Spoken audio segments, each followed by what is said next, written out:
What is up, everybody? Welcome to the Fantasy Flex podcast from the Action Network and Fantasy Labs. I am Chris Raybon, and I am joined, as always, by my main man, a guy who recently just hit 200,000 followers in the free award-winning Action Network app, the odds maker, Sean Kerner. Sean, how's it going? Pretty good. Yeah, I was shocked to see hitting 200,000 was massive. That's why I'm always cautious putting out any bet because so many people are seeing them now. But yeah, love this time of year. Still got baseball, NBA, WNBA just kicked off, one of my favorite sports.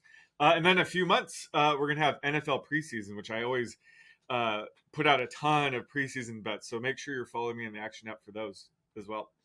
Yeah, and of course, you are at the underscore oddsmaker on the Action Network app. So yeah, everybody go follow Sean. Today we're gonna dive into one of my favorite things to talk about in the NFL, kind of getting up, leading up to preseason and into the season, which is coaching changes, and specifically. We're going to try to at least mention and go through these offensive coordinator changes because they do impact our projections, at least on some level.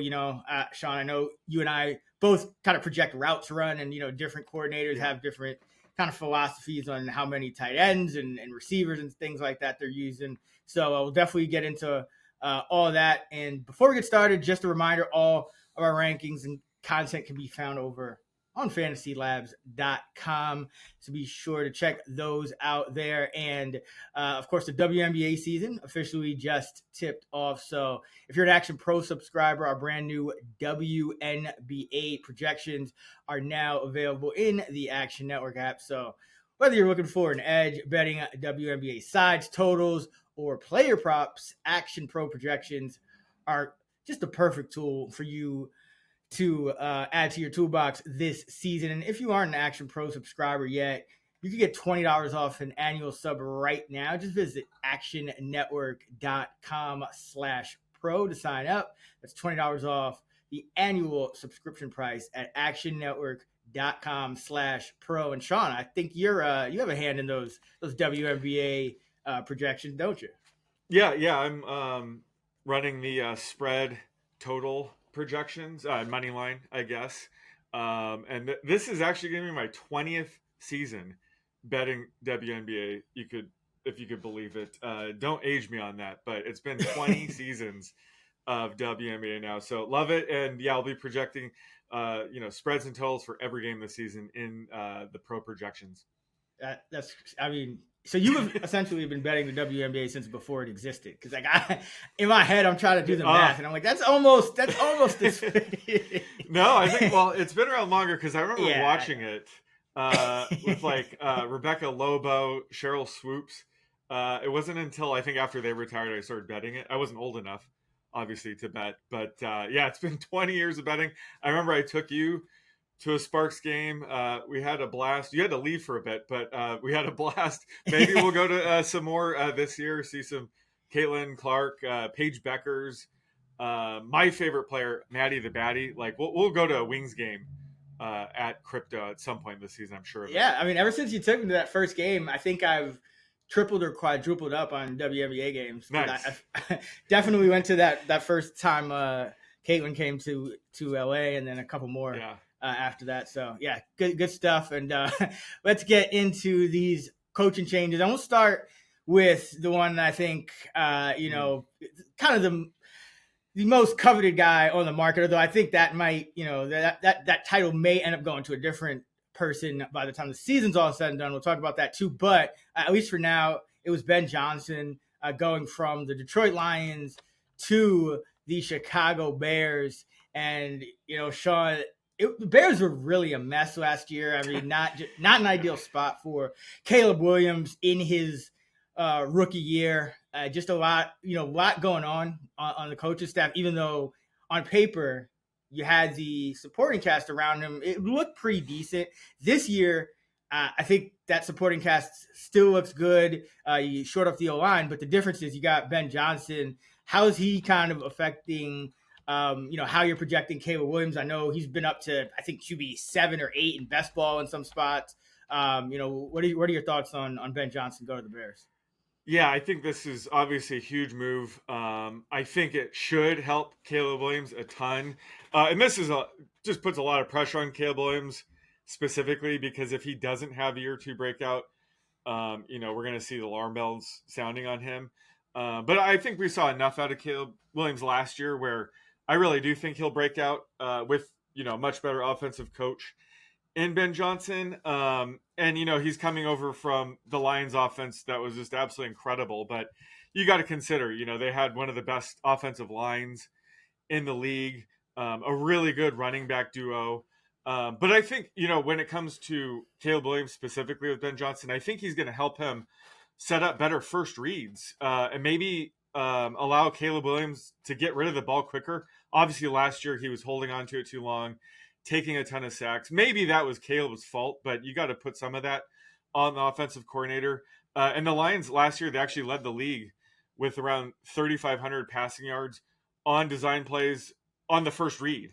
Whereas, the Bears ranked second to last with just over 1,000 or just over 2,500 yards on those throws. So I think that's going to help set up Caleb Williams with just easier throws, get him in like a structured system. And then from there, he has the rushing upside, the tools to, still throw downfield when the play's broken. But I think just having a little bit more structure for Caleb Williams with an offensive genius like Ben Johnson should only help. Yeah, PFF charges Caleb Williams with 17 of his own sacks. So he had about 4 times that many in total, about a quarter. Yeah. Which quarterback sacks are when you're projecting the quarterback does factor in, I think, a lot, but that's because they have these habits in terms of what kind of reads they're making, how quick they can get rid of the ball. So I do think Ben Johnson will help a lot. I think the acquisition of a guy like Burden in the draft and Loveland, those guys, they'll get open. And specifically, any thoughts on Loveland here? Because I was looking at, I like to kind of, look at comps for coaches as well, kind of like some people do with players. And for Loveland, I think the comp would be a guy like Sam Laporta, who, they drafted early and he played right away, an 80%, around 80% route rate his rookie year, targeted on 23% of his routes. Is that something you think Colston Loveland could match? Because I know we both kind of like him more than Tyler Warren based on landing spot. Yeah, I think the Sam Laporta comps are fair, especially because Ben Johnson just drafted Loveland. But before the draft, Loveland wasn't expected to go to the Bears. My comp for Loveland was actually Jimmy Graham, prime Jimmy Graham on the Saints. Like, this guy is a legit pass catcher, but he's also a good blocker too. Like Sam Laporta, that's kind of a liability with him. Loveland is just a really well-rounded tight end. The thing is, I don't know if he's going to be able to put up rookie season Sam Laporta numbers because they still have Cole Kmet. And, he's going to be competing, with DJ Moore, Roma Dunze, Luther Burden. So it's going to be kind of tricky. But certainly on a talent level, he is absolutely sort of on par, maybe even better as a prospect than Sam Laporta. So if there was any landing spot I wanted him to go, it's, with Ben Johnson and the Bears. So he might not break out as a rookie, but certainly over the next few seasons, it's going to be fun to watch Loveland grow within this offense. And he's just another reason why I'm high on Caleb Williams again this year. I think having a guy like Loveland is such a good weapon for Caleb and will only help him, get better in year 2. Yeah, and talking about Cole Kmet, because I do think he could be kind of a thorn in the side, I guess, to pretty much everyone on this offense, just because we don't know exactly how many 2 tight end sets Ben Johnson intends to run out. I do think he's going to kind of match his play calling to his personnel, but coaches do have kind of their preferred tendencies. I think the fact that he drafted Loveland and Burden, that his first 2 picks kind of, even if Cole Kmet is on the field a little bit more than maybe we think, I don't necessarily know he's getting a ton of targets. But if you look back, I keep track of, just how many of each position, routes get run with each coach, in their histories. And I think one thing with Ben Johnson that's interesting is, Brock Wright has kind of been involved with Detroit in the past when when Ben Johnson's been the offensive coordinator, but it really hasn't been in a route running capacity to a high level. It's like the Detroit Lions, they have averaged about 1.08 tight end routes per snap, which, you know, the league, that's about the league average, and their highest was actually last year, which was about 1.15, and that's still not very high. That's, you know, Brock Wright was getting maybe about a 30% route rate per game in Laporta healthy games. So I don't think that Cole Kmet is going to be a major part of the offense. And I think kind of the red flag was we saw last year, right? He really disappeared when, you know, he was the only guy. He was on the field every single snap. His backups were Gerald Everett and Mercedes Lewis. I mean, you can't really do better than that for a tight end if you're trying to just hog all the production. And just kind of, what do you call those guys that just routes and no targets? Is that like the Kate Otten Award or? Well, I call it like, God, the wind sprint artists. What did I? That's for receivers, though. I thought you had a different one for tight ends. For tight ends? Oh, I don't remember. I'm not mid-season form, obviously. I thought I called it like the DeMarcus Robinson Award, but he's kind of changed things around. Who was the guy that was it? It was Otten before he broke out last year. I think Otten. Otten. Yeah, he was like 90% route run rate, right? And not getting targets. Yeah, that was Kmet at the end of last season. I was definitely calling him that at the end of the season when he was running 90% routes, and some weeks not even a target, I think. So, he was definitely falling into that like tier. And so I don't think he's going to be a major factor, especially in best ball, where you're only going to get credit for, obviously, you hope, their best games of guys like Burden and Odunze and Loveland and DJ Moore. I just don't think Cole Kmet's going to really mess up any of their upsides. So that's kind of my thoughts on that. And, of course, for Detroit, John Morton now takes over. He was in Denver, but he takes over as the offensive coordinator. Do you foresee any major changes in Detroit? Or, I mean, it's kind of too early to really know. Ben Johnson was so good, but any kind of things you're actively switching up on your Detroit projections based on this move? Yeah, I mean, I'm not going crazy with it, but I mean, the only way the Lions offense can go is down, right? Because like they've been so perfect, right? Like, so I mean, they hired within, so they want to keep this as stable as possible, but you just never know, like how much of it was actually due to Ben Johnson. Was it like the play designs, the play calling specifically? Like any slight tweak in that, you might just get a different flow, and it might not be as efficient. So that, like, someone like Jared Goff, that could impact him a lot because he's been kind of reliant on scheme and things like that, play calling. So they set up Jared Goff in this offense for a ton of success. So, I doubt they're going to be as good or get better. So the question is, like, how much do you think they'll regress? And who knows, maybe like Jahmyr Gibbs ends up being more of a workhorse. So maybe it helps Jahmyr Gibbs out. We don't know. Or someone like Jameis Winston, are they going to be able to scheme him up open as much? Oh, Jameis Winston's on the lines now? Woo! Oh man, Jameson Williams. Oh my God! I was like, wow, the Giants just clearing out guys for Dart, huh? This is like when you were saying the Atlantic division. I have five. I said the NFC Central. I think it's what did I say? The NFC Central. Yeah. I think it was. Yeah, I thought it was Atlantic.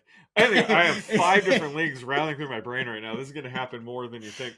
But JMO, like, is he going to get, hit from this? Like, because, he benefited from being a speedster who was schemed open at times. So long story short, I am downgrading the offense just slightly, but not too much. Like, I think they're going to try to keep this pretty much status quo and try to keep what Ben Johnson had intact. But I think it's going to be tough to do. And again, just like minor tweak and like play calling and flow, could set them back somewhat.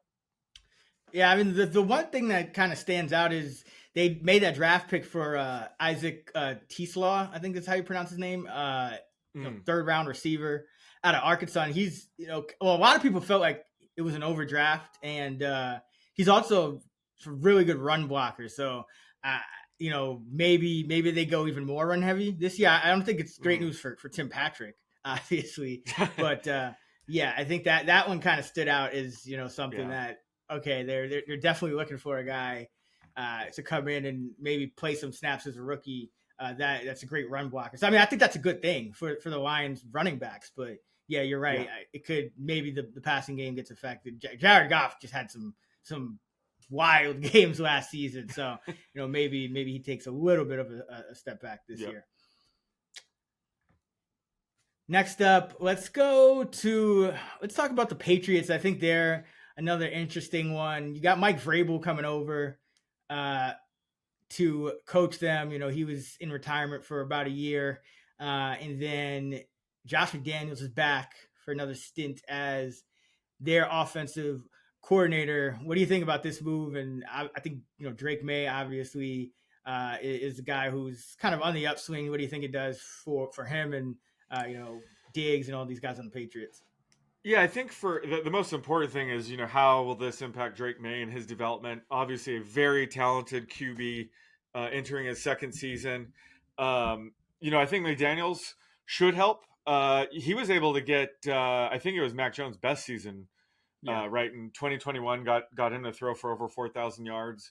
So I think he helps. But I think long term, this actually is sneaky good because let's say Drake May breaks out.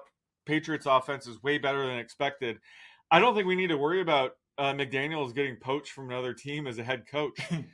We've seen that a couple times now, and he tends to flop. So I think his ceiling now is just being an offensive coordinator, right? I don't think he's going to be a head coach ever again. So I think he could be there for a few seasons, even if things start clicking. So I think that could be good for Drake May's development. If all things go well, he's essentially stuck there. So hopefully it works out. The question is just, do they have enough talent around Drake May to have a year or two breakout? And it remains to be seen. I think a lot of it depends on Stephon Diggs' health. I don't even know if he's going to be ready for week one. So, if they get Diggs healthy in week one, I think that's going to go a long way. But I think this is still a team that's in sort of a rebuild. So it might take a couple seasons. But I think having Josh McDaniels there is good for Drake May's growth, over the next coming seasons.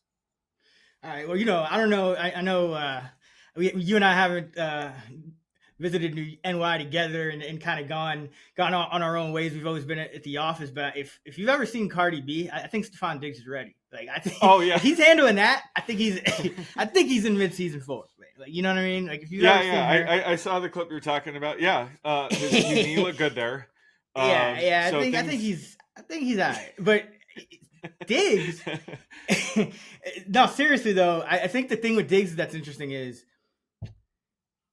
Josh McDaniels goes to Vegas, and that year, Devontae Adams made that move as well, and he was a target hog that year. So I think Diggs has kind of this sneaky upside where he still has that, track record of he can be a top 10, even top 5 fantasy receiver. He's been kind of trending downward. Now, how much of that was kind of going against what they ended up wanting to do in Buffalo, which was spread it around, and how much of that was just a talent decline, and then he gets hurt. So now it's like there's all this uncertainty here. But we saw Devontae Adams, as a 30-year-old receiver, kind of come into McDaniels' offense and lead the league in touchdown catches. And Stephon Diggs, if you think that the talent around Drake May outside of that isn't great, I mean, Stephon Diggs is kind of set up to do the same exact thing. So he's a guy that I think I started the process,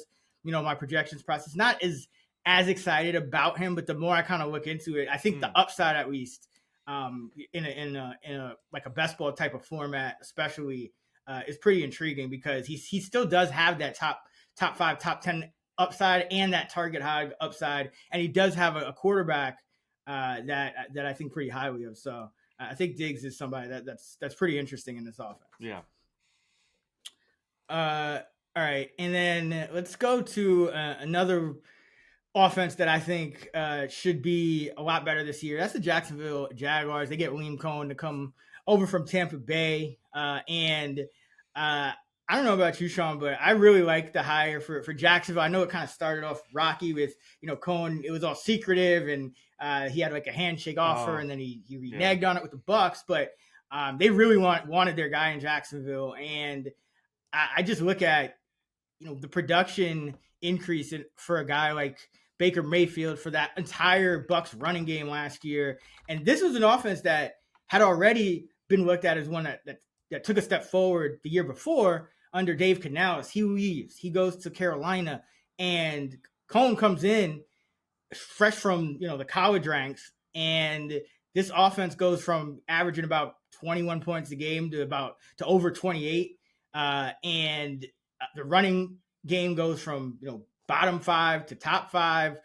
I mean, this was just a complete kind of turnaround offensively for the Bucks. So looking at this Jags team, I think some of the same kind of things have room to happen. What are your thoughts on Coen going from Tampa Bay to Jacksonville? Yeah, I definitely like this move. And last year I was kind of hoping Trevor Lawrence would finally break out. And he kind of did. I think the important thing is they have one of the best young wide receivers in the game right now, and Brian Thomas Jr. So I think building from that is going to be good. It remains to be seen, how Travis Hunter is going to adjust to becoming wide receiver at the NFL level. I don't know if you've seen some of his camp videos. People are probably being a little too dramatic, but he doesn't look as sharp as other rookie wide receivers. I think he's still kind of a project. So if they can get like a really good number 2 wideout in Travis Hunter, that's going to go a long way. They got rid of Evan Ingram, so they need someone like Brenton Strange to step up. But I think having a guy with success like Liam Coen, you can kind of trust this offense and maybe project Lawrence to maybe take that next leap this year. So I think overall, this is positive for the Jaguars. The really interesting thing for me is this backfield. I know you've had some takes on it, but he really revamped the Buccaneers running game last year with Bucky Irving, one of my favorite players from last year. But they really have 3 running backs right now, and I've seen a lot of different takes on how people think this backfield is going to shake out. So you think, having Coen there, the fact that they drafted Bashal Tutin, you think that he's a sneaky sleeper pick this year? Yeah, I think that's the guy he intends to kind of make into his Bucky Irving by the end of the year.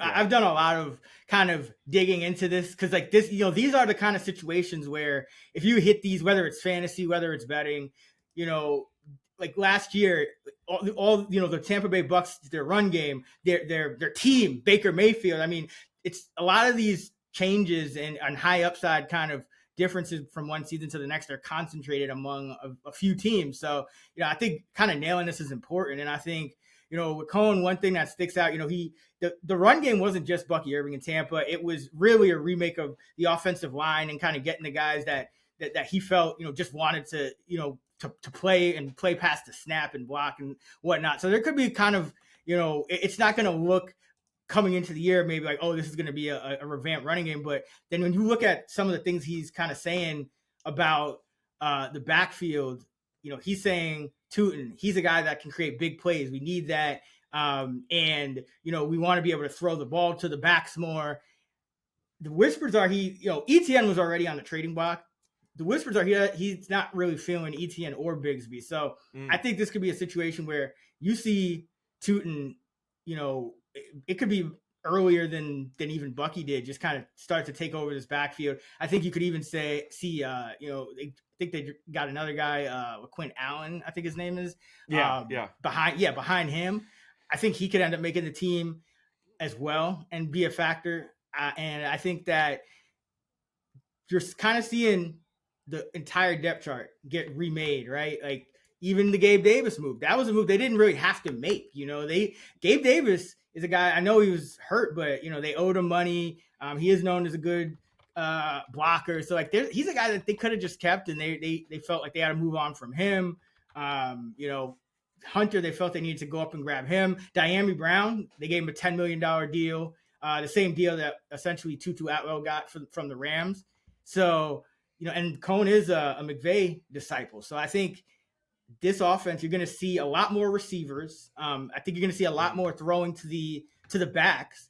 And I think that this is great news for Thomas. This is great news for Tutin. I think in best ball, you could also see guys like Diami Brown and Parker Washington give you some usable weeks. Because remember, in best ball, you have to kind of look past just, okay, who has that, upside to be like a wide receiver too, because you don't want to have to, know when to start them like in redraft. But in best ball, if guys like Diami Brown and Parker Washington, who are being drafted, way down there, give you maybe 3, 4, 5 usable weeks, like that can be big. And I think you're going to kind of see that, because you kind of saw that on the Bucs last year with, they could go 4 receivers deep with the injuries and things like that. They were using White and Irving in the backfield. Both of those guys were providing value sometimes in the same game. And then Cade Otton, was kind of hogging the tight end snaps, which I think a guy like Strange could do. So I think that you're gonna see kind of at least the intention for this Jags offense to kind of be what that Bucs offense was last year. And I think this is a team that I really want to be stacking up on in best ball, and probably the offense that I think is the most undervalued, at least right now, because you're talking about a completely different running back. You're talking about receivers that could go, your fourth receiver that could be valuable. You're talking about a tight end being drafted outside the starters that could end up, leading the league in routes run. So just a lot of things I think to like about this Jags offense. Yeah, one thing real quick when it comes to just the running game, I know people talk about Bucky Irving, and rightfully so. He was excellent last year, but one of the reasons I was all in on Bucky was I just didn't like Rachaad White. I thought he was overrated. He was a frozen pond running back, but he had his most efficient season last year. He averaged 4.3 yards per carry, by far his most efficient season. And Sean Tucker, the third string back, was averaging over 6 yards a carry. So it was just the entire running game overall improved under Coen. So that's why however this running back depth chart shakes out, I think this is going to be valuable no matter what, because I think that he is going to kind of also unlock, the rushing upside of this team too. So I'm with you on Tootin. I think he's definitely a really good rookie running back. He's in a really good situation where he could become the starting back without any injuries. So I just think overall, he really lifted that entire Buccaneers rushing offense last year as well. Yeah, and I'm with you. I think, what's going to end up happening is if the more the Tootin height kind of grows leading into the season, the more ETN, Bigsby are going to fall down the ranks. And I think right now, I have them ranked a little conservatively, Bigsby and ETN, because I do think one of them could potentially be traded or moved in some fashion. But yeah, if we're into the season and those are the 3 running backs, I do think that entire backfield could end up being undervalued, especially in best ball, because in redraft, it's going to be tough to know when to start guys. And you're probably just going to want to take the upside shot on a guy like Tootin if he's not too, cost prohibitive. But in best ball, you're right. You could get ETN, you could get Bigsby, Bigsby could be the goal line back, perhaps, things like that. So yeah, I'm really high on this offense, and I really like what Cohen's doing and what he did in Tampa. And there was this rumor going around that, it's not a rumor, it was confirmed, but like Bill Belichick had this like book of secrets that ended up getting like passed around among like all the coaches in the McVay tree. And a couple years ago, and it kind of coincides with like the decline of Belichick and the rise of like all these guys in the, really in the McVay tree, kind of just going out there and crushing even more. So I think this guy's legit, and I think the Jags and Lawrence. I think Lawrence makes a jump this year. Really similar situation to Mayfield, former number 1 pick, underachieved, and kind of in those mid-tier quarterback 2 ranks that could just really make a jump. So just love the Jags offense. And any thoughts on, Tampa Bay now goes another new offensive coordinator, John Grizzard, and this is now their third in 3 years with Mayfield, because he had Canales. But any thoughts there? Just because Bowles is a defensive coach, it's not like he's impacting the offense really. But so any thoughts on Coen Weaving? Yeah, like they keep cranking out the next like great offensive coordinators there, right? Like Dave Canales left, we thought there might be a drop off, and then it was Liam Coen there. So I think John Grizzard, the more I look into him, could be the next really good offensive coordinator there. Last year he worked under Coen, so they're hiring within. That's going to help have some stability here. But one of the responsibilities he had last year was strategizing third down situations specifically, and the Bucks led the entire league with the 51% conversion rate on third down. So that was Grizzard's, main job, and he was the best in the league at it, technically speaking. So I think that this offense should be pretty much the same as it was last year. Really good offense led by somebody that's kind of familiar with the scheme. So just the more I've looked into Grizzard specifically, the more I like. So I'm not expecting too much of a drop off here at all. Similar to going from Canales to Coen, it was a pretty seamless transition. So I'm expecting something similar here as well. Yeah, this Tampa Bay organization, I think it's maybe not as recognized yet because it hasn't been going on for quite as long. But if you look at a team, everyone kind of says the Ravens, they're an example of a well-run organization. The Packers, the Steelers, the Bucks could be going toward that with Jason Light at GM. That year they've just been making the right moves. They go out and get Brady and they win the Super Bowl, and then they haven't failed to make the playoffs since then. Like they weathered like the Brady down year. They weathered the switchovers, and they've just been a consistently good franchise pretty much ever since they got Brady. So like that they're just making the right moves. To your point, personnel wise, seems like in terms of the front office as well. So really don't have too many worries about the Bucks. Maybe some minor things kind of get switched, but they look like they're kind of taking the same approach. Go out and draft a wide receiver who can, very solid guy, great run blocker, first round. In a what was considered a weak draft overall. There's let's just go get the offense improved even more. So not too worried about a fall off there, but really excited about what Coen could do in Jacksonville. I think that's the one. Everyone's talking about Ben Johnson. I think Coen to the Jaguars could end up being the biggest move of the offseason. All right, a few more. We don't have to go as deep on some of these, but they're still noteworthy. We got Pete Carroll coming over to coach the Raiders after getting canned by Seattle and being in retirement for a year, and Chip Kelly's coming over as the OC now. At one point, Chip Kelly was like the most exciting OC in the league. Now, he had that bad season in San Francisco with Cap. What are any thoughts here on Chip Kelly's offense with the Raiders? I mean, they do have some high upside talent pieces here. He's been much better as offensive coordinator than head coach. Mm-hmm. He had that one season in San Francisco. It was a disaster, but I like him here. I don't know if he's going to be as fast paced as he was with the Eagles. I think that was just a system thing because Ohio State had one of the slowest paces last year. So remains to be seen how he's going to plan on handling that. I don't think it really matters. I think we're still drafting Brock Bowers and Ashton Jeanty no matter what. Although I did see, I guess Chip Kelly told Jeanty to stop doing his stance, which is really weird. Why you would tell your 6th overall pick to change how he sets up pre-snap. So that's interesting. Something to monitor, I guess. But I'm not really changing too much. I will say it is still interesting to me that they still have a very talented backup tight end now in Michael Mayer. And now they have Brock Bowers. So, are we going to see more 2 tight end sets next year? Who knows?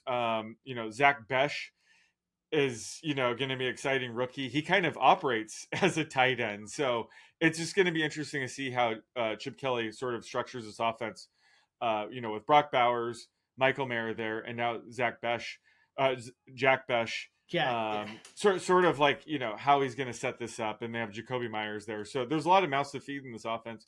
And I think Ashton Jeanty will be a workhorse from day one. I think Pete Carroll is going to want to run it a ton with him specifically. So I think this is all great news for Ashton Jeanty getting just a massive workload as a rookie. But this is one of the most hilarious coaching duos, to begin the season. I think, it's going to be fun to see them in Vegas, with Brady there and everything.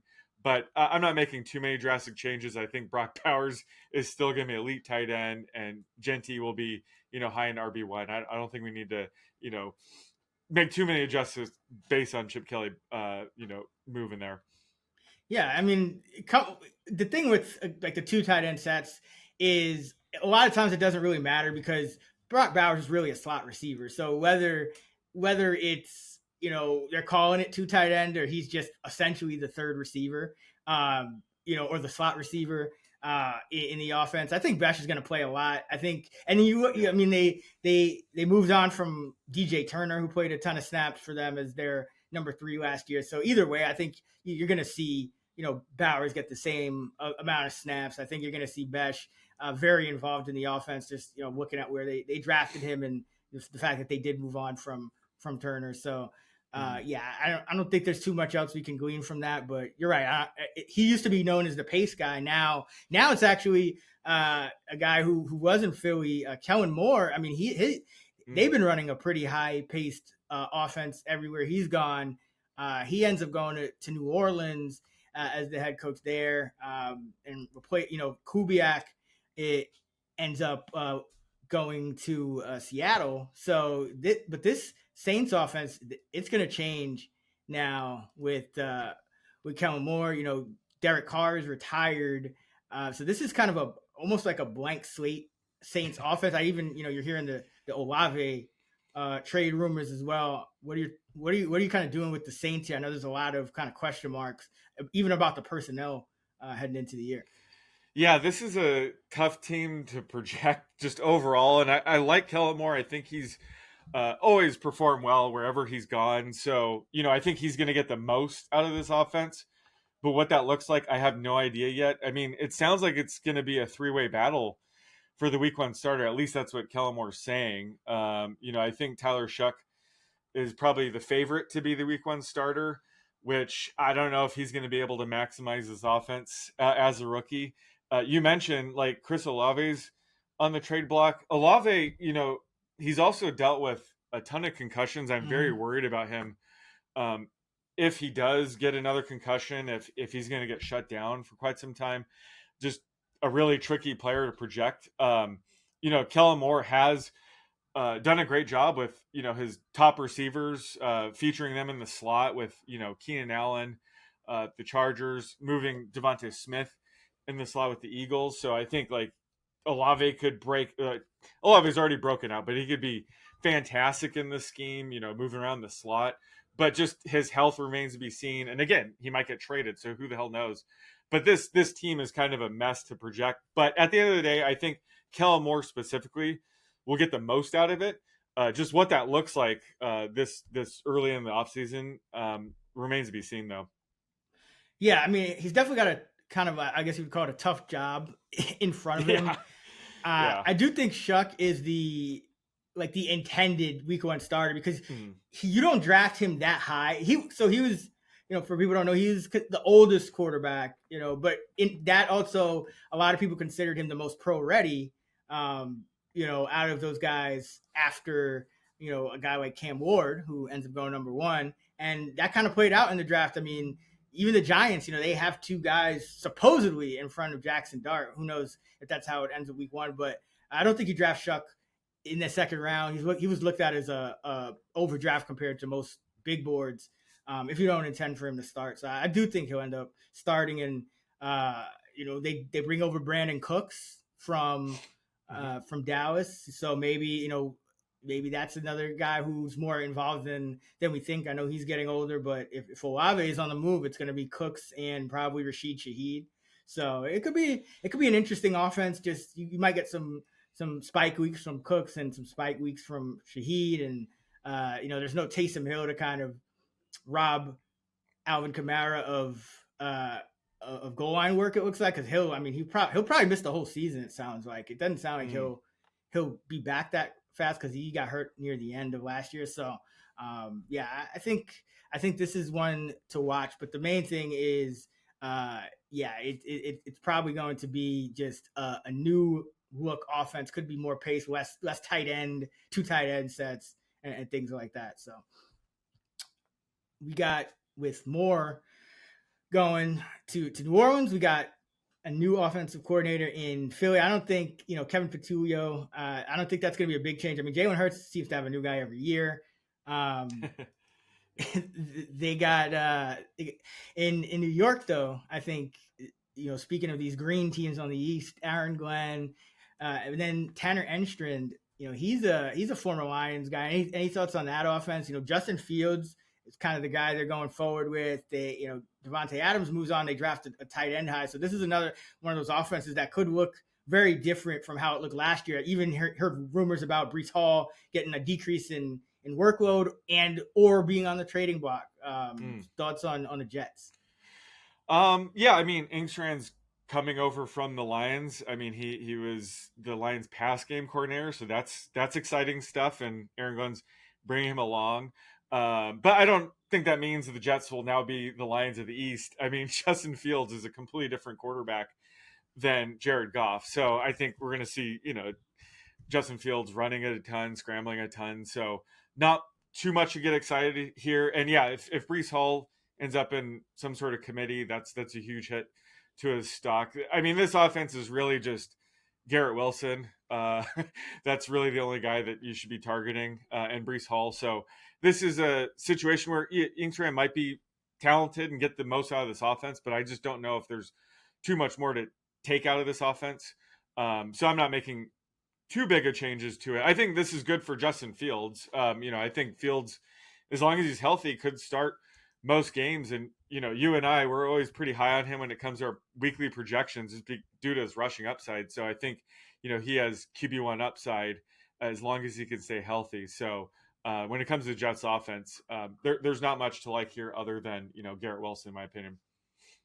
Yeah, Engstrom was in Detroit for a while, as the, different roles since 2020 on the offense. So, I mean, he was there for that weird Breece Hall kind of falling, not Breece Hall, excuse me, DeAndre Swift kind of falling into a three-way committee. He was there when they drafted Sam Laporta. So, I mean, these are things you got to kind of keep in the back of your mind when it comes to Breece Hall. When it comes to Mason Taylor, the rookie tight end, I think he could, especially for best ball, be an asset. So there's going to be a lot of kind of open spots for touches and targets and things like that in this offense, with them really revamping the pass offense. So it's definitely an offense to watch. But yeah, Justin Fields a lot more scrambling. I think he's a high upside. I mean, he has that QB, top 5 overall any given week upside. So definitely don't want to sleep on him. And yeah, I think the fact that what they did in the offseason, kind of moving on from Rodgers and rolling with Fields, and I think they're going to take their chances that next year they can draft a quarterback if they're terrible. So Fields probably does make all the starts. So yeah, him as well. Dallas, I mean, Schottenheimer takes over from McCarthy. Any quick thoughts on that one? Not too much. It's another internal hire, so I'm pretty sure they're gonna try to keep things fairly status quo. Although Schottenheimer does like to run the ball a bit more. And I thought it was interesting. They brought in the offensive coordinator Clayton Adams, who's not going to be calling the plays, but he was the Cardinals' offensive line coach. And the Cardinals' offensive line definitely played well last year. They were excellent running team. They had the second highest rushing yards per play. So I think they're looking to improve this running game, although they didn't really address it in the draft until much later with Jaden Blue. So this is just one more piece of Jaden Blue propaganda. Is I think they're going to want to run the ball a little bit more this year. And I think, someone like Clayton Adams could help, give this running game a boost. So that's one of the takeaways I've taken from that specific signing. But I think, adding George Pickens was also an interesting move.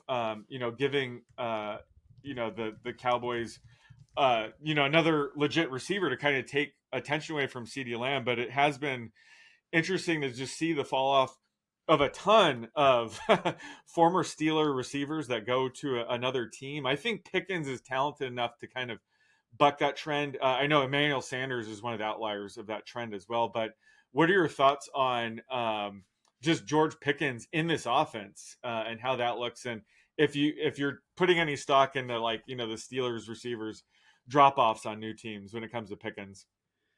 I don't think it's. I'm not putting too much stock into drop off specifically, just because the Steelers tend to get guys that they're really good at drafting, and they tend to get guys that like the Steelers are just overachievers at drafting guys who then maybe regress a little bit to their mean. But we kind of know the talent. We've seen the talent from a guy like Pickens, so I think it hurts Ferguson the most because Ferguson was a guy that he would play pretty much every pass snap, run a route about 80% of the time, and be targeted usually 20% of those routes. And I think that could drop.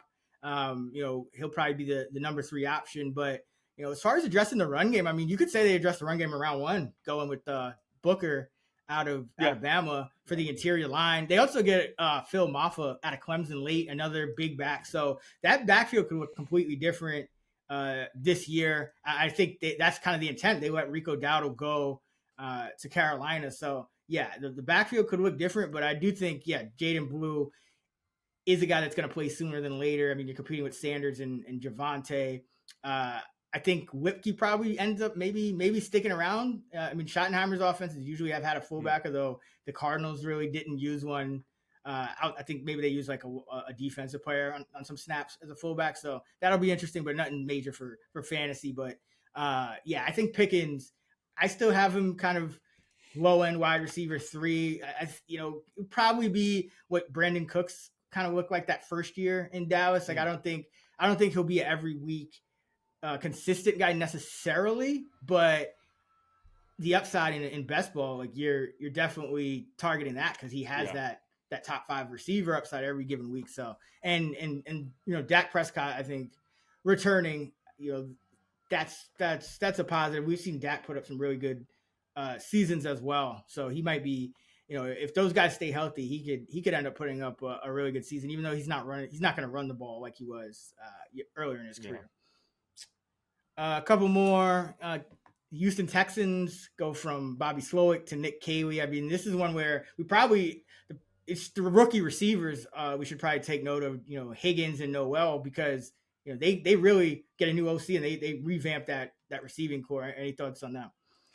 Yeah, I think that this could help CJ Stroud bounce back in year 3. This is going to be Caley's from the Sean McVay coaching tree. He's spent the last couple seasons as the Rams tight end coach, pass game coordinator. So I think that's going to help get some more motion, pre-snap motion. They revamp the offensive line a bit. I think just giving CJ Stroud more time, more options, I think he's going to have more freedom at the line of scrimmage to change play calls. So that could make them more pass heavy. We'll see. But I think that this is going to help CJ Stroud. And I love the fact that they did, they brought in Christian Kirk. They drafted 2 rookie wide receivers. They need depth because unfortunately it sounds like Tank Dell's probably not going to play this year. Mm-hmm. They lost Diggs, obviously. But in Stroud's first 2 seasons, he's just been dealing with injury after injury at the wide receiver room. So they need to just make sure that they have depth there to help prevent too much of a drop-off if anybody goes down. So I like what they did there. But I think Schultz is a winner, too, in this because, they're probably going to run a lot of 11 personnel. But, Caley was a tight ends coach. So I think he is going to scheme up, a lot of plays to Dalton Schultz. So Dalton Schultz could, potentially – hit, low end tight end 1 status. But I think overall, this is probably good for CJ Stroud that just had a disastrous second season. I think you could blame a lot of it on the offensive line, but I think either way, shaking things up and bringing Caley in, I think will help Stroud with a bounce back this season. Yeah, I think it's a really high upside move for the Texans offense. I agree with you on Stroud, and these McVay guys, they do tend to have a lot more receivers on the field, a lot more 11 personnel. So they also tend to find these middle round receivers and get the most out of them early, kind of like the Steelers do or used to do. I mean, you look at guys like Kupp, Nakua with McVay, Coen, and then go McMillan last year in Tampa Bay. So Higgins and Noel, I think a lot of upside there, especially Higgins being drafted in round 2. and Christian Kirk. Christian Kirk coming and play like the Cooper Kupp role in this offense. So lots to like, I think, with the passing game there for Houston. And then Clint Kubiak, mentioned him. He was with the Saints, goes to the Seattle Seahawks, and he takes over for Grubb. The thing I think is interesting about him is he had, he kind of was there for, the Taysom Hill experience last year, and now you got Milroe. So I think maybe that's something you could see. But I did see that they do plan to bring over that a lot more tight ends in Seattle this year, which kind of explains going out and getting a guy like Arroyo in the draft. So any thoughts here on this Seahawks offense? Probably be a new look offense with Kubiak. Yeah, definitely a new look offense. And if you remember, the Saints offense was amazing to start last year. Everybody was talking them being potential Super Bowl caliber team, and then it just went to shit. They were completely decimated by injuries, and you had Spencer Rattler throwing it to who was it? Bub Means, Mason Tipton, Kevin Austin Jr. So it's really hard. Yeah, it's hard to here. It's hard to evaluate Kubiak at that point. But when everybody was healthy, it was they were overachieving. So I think he could lift up the Seahawks offense. Although it's a completely different look. You have now you have Sam Darnold and Cooper Kupp. So different pieces there, but this is a team that I like both running backs. I think Kenneth Walker, when healthy, could be better in this scheme. They threw to the running backs a lot. Of course, it was Alvin Kamara, but still, you might see more design screen passes to running backs. So I think Kenneth Walker gets a bump, and obviously my favorite running back in the league, Zach Charbonnet, gets a bump as a handcuff back, because anytime that Kenneth Walker's out, I think Charbonnet's top 5 type back. So I think investing in both backs in best ball makes a ton of sense. But Sam Darnold, he is kind of risky. We don't really know what we're going to get on this new team in this new scheme. So he's kind of the wild card in this. He really needs to hit for this to work.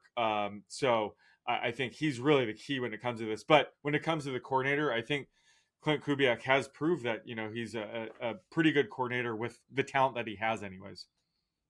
Yeah, I think that it's definitely one to watch, and I'm just excited about a guy like Milroe because of Kubiak, just because that's the way he kind of used Taysom there, and maybe that means less goal line work for the two backs. So that is something to factor in, but that's kind of how I'm looking at that one, and I think a lot of the other pieces you could kind of see where they're going there, like maybe they're like a deep ball shot team with a guy like MVS or the rookie they drafted, and the rest of the time it's going to be a lot of JSN Cup underneath, things like that. But some other minor ones to note: the Niners have an offensive coordinator for the first time in a while. Clay Kubiak, another Kubiak, is there, but still going to be Shanny's offense. You got Stefanski kind of implementing his own offense there in Cleveland. Although Deshaun Watson's out of the boot, we just saw. So who knows what's going on there? But until we know who's going to be the starter, I don't think we can make